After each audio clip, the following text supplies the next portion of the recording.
कहानी है उत्तराखंड के शांत पहाड़ों में, जहां गंगा नदी अपनी पवित्र यात्रा शुरू करती है। एक छोटा सा गांव बसा था। इस गांव में दो प्यारे भाई रहते थे। बड़ा भाई रिद्धिश, जिसे सब प्यार से रिद्धू कहते थे, और छोटा यांश, जिसका नाम प्यार से इकू पड़ गया था। रिद्धू 10 साल का था, एक जिम्मेदार और समझदार लड़का। उसकी आंखें गहरी और जिज्ञासु थीं, और उसके चेहरे पर हमेशा एक शांत मुस्कान रहती थी। इकू अभी 7 साल का था, एक नटखट और ऊर्जा से भरपूर बच्चा। उसकी हंसी पूरे घर में गूंजती थी, और उसकी शरारतें कभी कभी रिद्धू को परेशान जरूर करती थी, लेकिन उसके दिल में हमेशा इकू के लिए गहरा प्यार भरा रहता था। दोनों भाई एक दूसरे के बिना एक पल भी नहीं रह पाते थे। सुबह उठकर वे साथ में गांव की गलियों में खेलते, कभी पतंग उड़ाते तो कभी कंचे।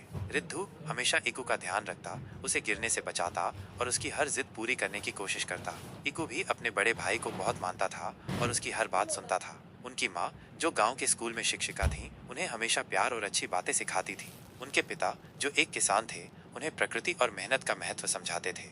रिद्धू और इकू दोनों ही अपने माता पिता का बहुत सम्मान करते थे और उनसे बहुत कुछ सीखते थे। एक दिन गांव में एक मेला लगा। माँ ने उन्हें कुछ पैसे दिए और कहा कि वे ध्यान से जाएं और एक दूसरे का हाथ पकड़कर रखें। उसने एक खिलौना बंदूक देखी और रिद्धू से उसे खरीदने की जिद करने लगा। रिद्धू ने अपनी जेब में देखे और पाया कि उनके पास इतने पैसे नहीं हैं। कुछ पैसों से अपना और इकू का एक साथ चित्र बनवाया, और इच्चू ने अपनी खिलौना बंदूक की उदासी को पूरी तरह से भुला दिया। उसने रिद्धू को गले लगाया और कहा, भैया, ये बंदूक से भी ज्यादा सुंदर है। रिद्धू ने मुस्कुराते हुए कहा, हाँ इकू, क्योंकि इसमें हम दोनों साथ हैं। उस दिन रिद्धू और इच्चू ने मेले में खूब मस्ती की और घर लौटते समय वे उस प्यारे से चित्र को साथ लेकर गए। वो चित्र उनके कमरे की दीवार पर हमेशा टंगा रहा। उत्तराखंड के उन शांत पहाड़ों में रिद्धू और इकू की कहानी भाईचारे और प्यार की एक खूबसूरत मिसाल बन गई, जो हमेशा लोगों के दिलों में जीवित रहेगी।